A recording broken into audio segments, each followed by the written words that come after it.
So, there's a janitor named Juan, and everybody really likes Juan. He's a very nice guy, very good janitor, keeps the school clean.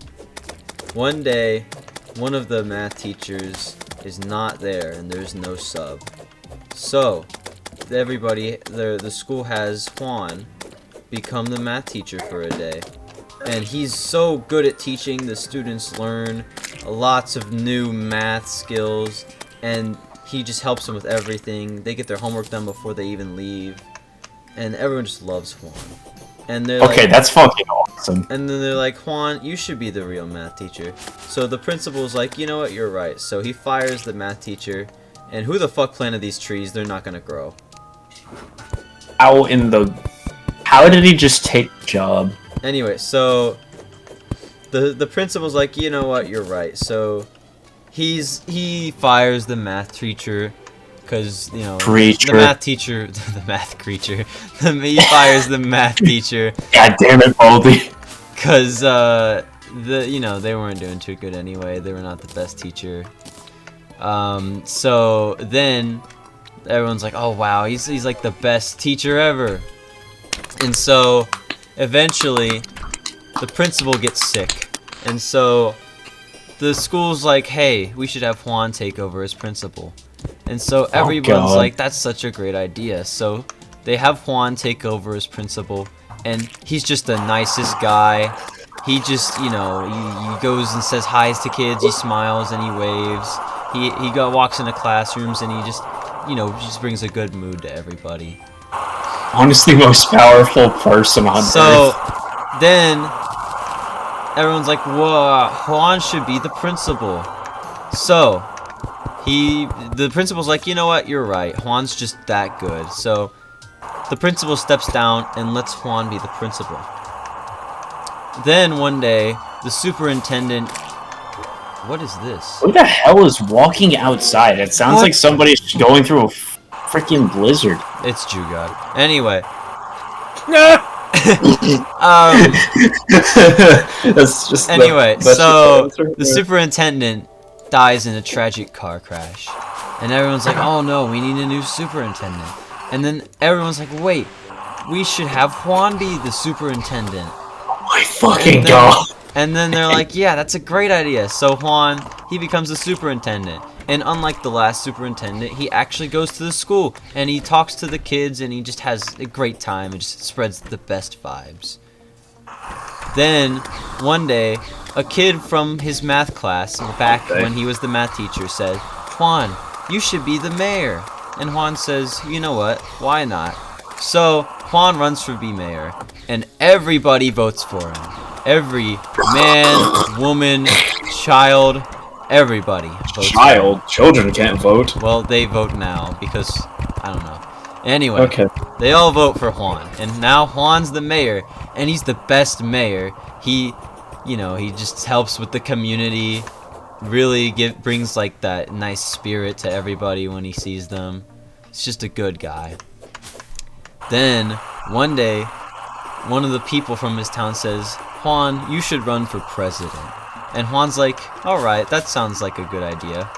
So Juan runs for president, and everyone tells about the good things that Juan's done, and how he's just the best person. And then Juan gets the majority of the votes. So Juan becomes the president. And, he's just the best president ever, right? He just, progresses the United States, makes him really, makes America great again, like Trump said. And he's just the best president ever. How far does this go? So then, at one of his presidential speeches, he's talking about how everything has gone very well, and how he loves his country and everyone that lives in it. But then, a mysterious man with a golf gun walks in and shoots Juan in the back of the head. What the hell is a golf gun? Nobody knows, but it sure got a hole in one. Oh my god. I hate you! All that build up for that. That's why they call it a teller joke. I fucking hate that. I hate it, but it's so funny. I know. You want to hear the other two? Yeah. Yes. Alright, so next teller joke. Monk or Timmy the ping pong ball lover? Timmy, Timmy, 100%. Timmy, get out of the house. I want the wizard to get inside. Get out of the house. Everyone leave the house. Steven, you are within proximity of the house. Please leave immediately. I am eating. Away from- I hate this game. I Anyway, like how we're playing Wraith tennis. Rennis. Anyway, so Yes. there's a guy named Steve. And he adopts this little boy named Timmy, right? And it's Timmy's birthday. Okay, And Steve Matt, walk away from the wizard. Steve is a billionaire, right? So Steve asks his newly adopted son, Timmy, what do you want for your birthday? You can have anything that you want. Anything that money can buy. And Timmy says, you know what, Dad? I would just like one single ping pong ball. And he goes, wait, that's it? And he goes, yep. And he goes, okay. So he goes to the store and he buys a ping pong ball. And so then, the next day, he gives him the ping pong ball. And Timmy goes, thanks, Dad. That's just great. And he runs to his room with his ping pong ball. That's Now- just great. Now, later that day, Timmy is off playing with his friends in the park. And Steve decides to go up to his room and look for the ping pong ball. You know, he's just moved in, so his room's rather barren. There's not much in it. Maybe just like a bed and a few boxes. Steve looks everywhere for the ping pong ball, but it's nowhere to be found anywhere in his room. So he shrugs it off and goes back downstairs. The next time, it's Timmy's birthday again, right? And Damn, that fast? no, it's been a year. It's Timmy's birthday again. And Steve tells Timmy, Timmy, what do you want for your birthday this year? And Timmy goes, you know what, Dad? I just want a 6-pack of ping pong balls. And Steve Drinking was like like, fucking beer. no. It's like the ones you can buy. They're like hanging off the like things next to the shelves with food, you know? Yeah, like those little hooks right by And the like the food slappy aisle. hands and whatnot. But anyway, Yep. he goes to the store, finds one of those, and buys a 6-pack of ping pong balls.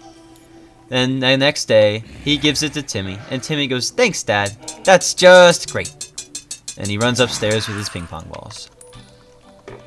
Now, later that day, Timmy's once again off playing with his friends.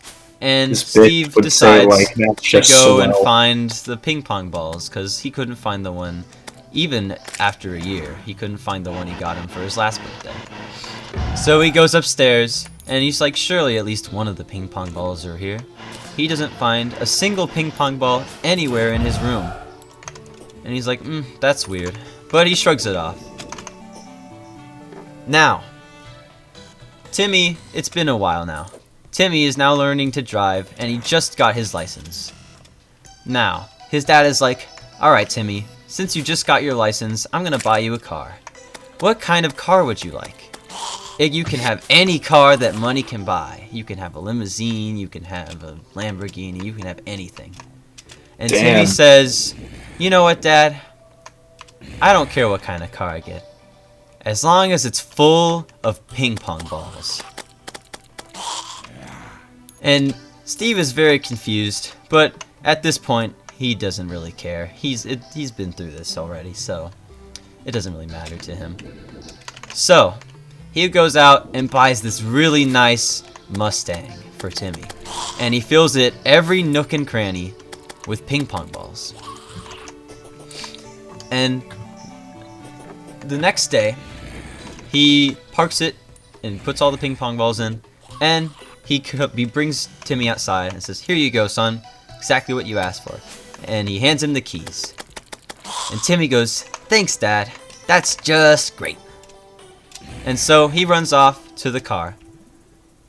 But Steve is getting a call. So he turns around, takes the call. It's just a scammer. They wanted to know about his car warranty. So he turns back, and Timmy's in the car. But there is not a single ping pong ball in the car anymore. What? So, Timmy drives off, and then eventually he gets home. And that's that for that night. Steve is just really confused, but he doesn't really I'm question. confused. Now, it's been a while, and Timmy has, he's matured, he's gotten through college, he's got a really successful job, and now he's on his way to becoming a millionaire. Almost like his father. And it's his birthday again. And to celebrate this, Steve decides to get Timmy a house. And Please don't. Please to God. And I swear to God, if this is going where I think it's going. And Steve says, "Hey Timmy, I want to buy you a house for your birthday.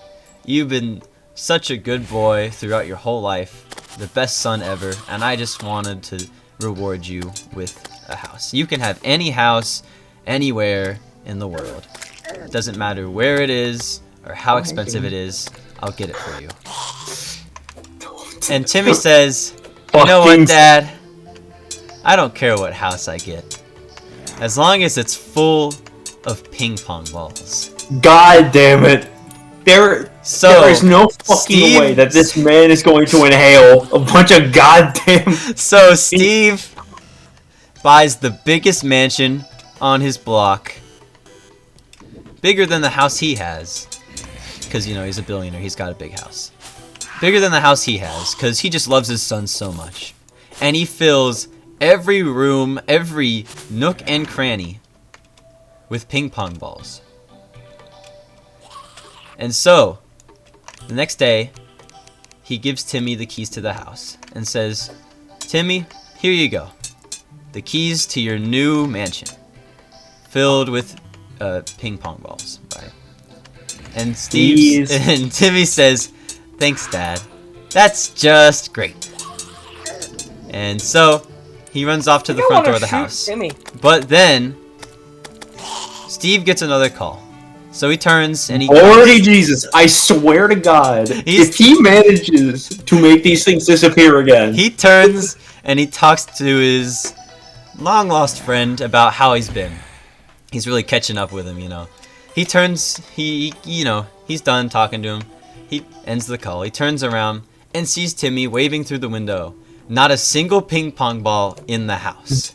There is no fucking way that all those goddamn ping pong balls are gone. And so, he comes inside, and he looks Timmy in the eye and says, "Timmy, I've been wanting to ask you something for a very long time. Where have all the ping..." And then he has a heart attack and dies. What? What? You can't do that to us. No. Steve, no, you can't. Oh my God. My head cannon is that he shoves them all up his ass and dies. He just eats the ping pong balls. I have to say he eats the ping pong balls. He just consumes them. Yeah, Steve was like that close to asking him where the ping pong balls went, and then he has a heart attack. What the actual fuck? That one's probably my favorite, I think. Okay. We got an elder slime! We got the elder slime! So, the guy, he does the goofy. He falls in the water. The monk saves him. He's in forever dead. And the monk takes him home.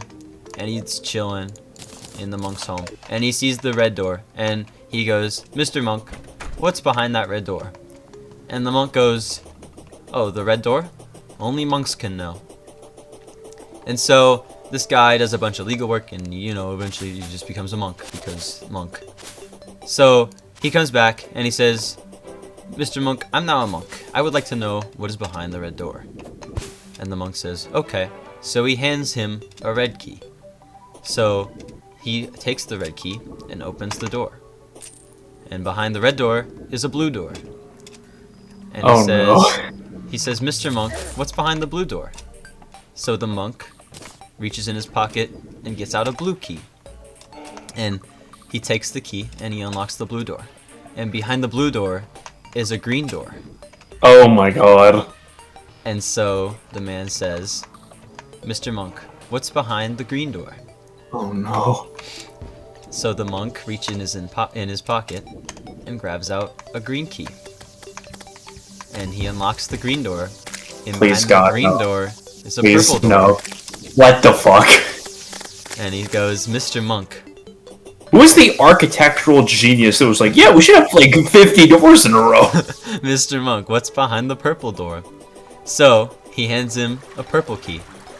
And he unlocks the purple door. And behind the purple door is a silver door. And so, he says, Mr. Monk, what's behind the silver door? And the monk hands him a silver key. No. And behind the silver door No. is a gold door. Oh, fuck. And Hey, he that can be says, sold. he says, Mr. Monk, what's behind the gold door? And the monk holds him a gold key. So he unlocks the gold door. He holds him a gold key. And then he unlocks the gold door. And behind the gold door, only monks can know. Oh no. Wait, hold on. Wait! So fucked, Steven. Fucking bastard. My brain got fucked. I have no idea. So, wait. Only monks are allowed to know. We're not allowed to know the end of the joke. Ah, fuck. You bastard. Yeah, so I'm gonna attempt to tell the Cheerio one if you want. Penis. If I can. Oh shit, close Oh You should be dead. Anyway, you want me to attempt to tell the cereal one? Pet the baby! Pet the baby! Was that a yes? Yes, please. Alright. Pat the I slug. gotta remember, I'm gonna just assume his name is Jerry. So there is a regular old Cheerio, right? And he is in this, you know, he's in this like... Spleef nerd. Bro, he got spleefed. So there's a regular Cheerio, and he's in this, you know, company. It's the Cheerio company, right? And basically, you know, they just do what they do. They're Cheerios, right? And so basically, this Cheerio, he's like, my job is not the best. I don't have a very good position, and I don't make very much money. But then one day, he does some super great thing, and he gets a promotion. So now, he's a Honey Nut Cheerio.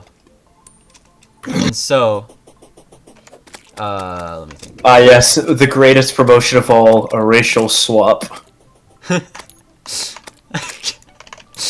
Continue. And so, he's like, wow, my job is great now. I'm getting paid a good amount. It's not minimum wage anymore. So then he works really hard and gets another promotion. And he is now a chocolate Cheerio. Oh, he evolved. And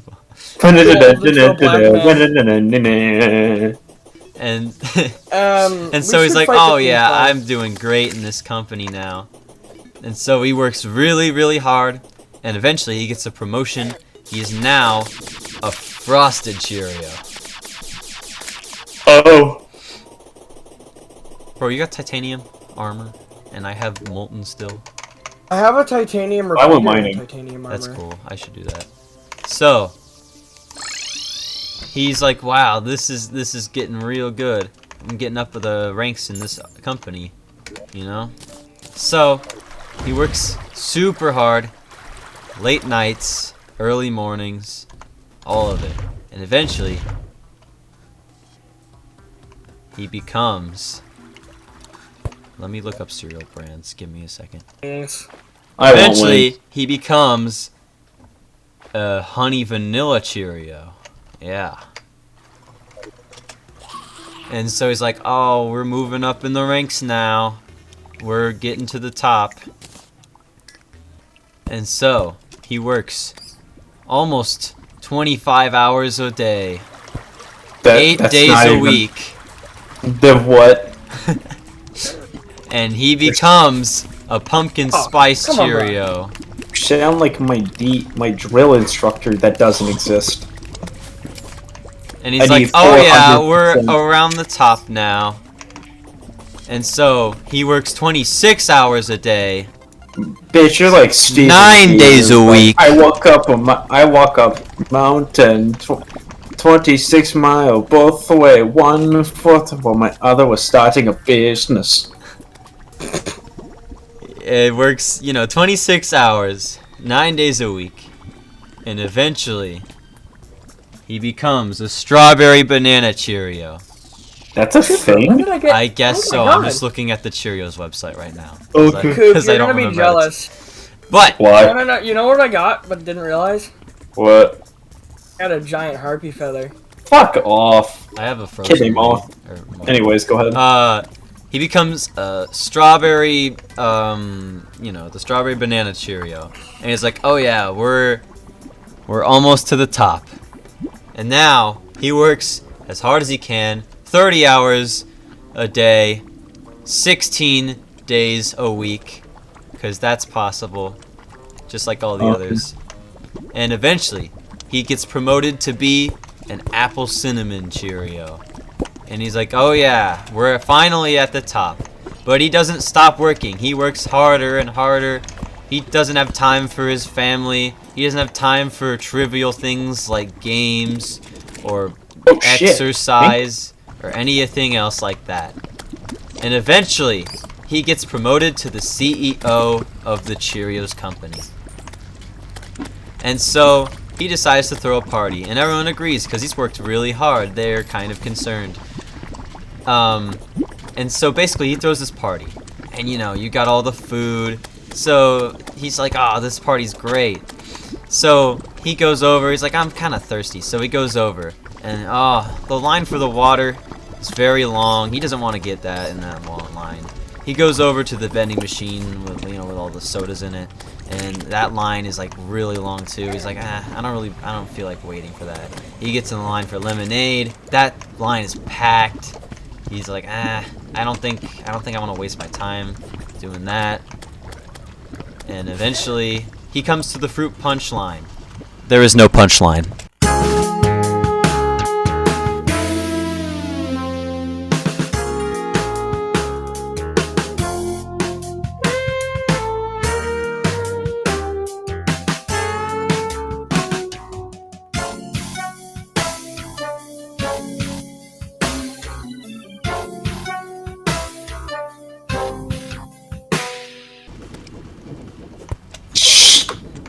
I hate you.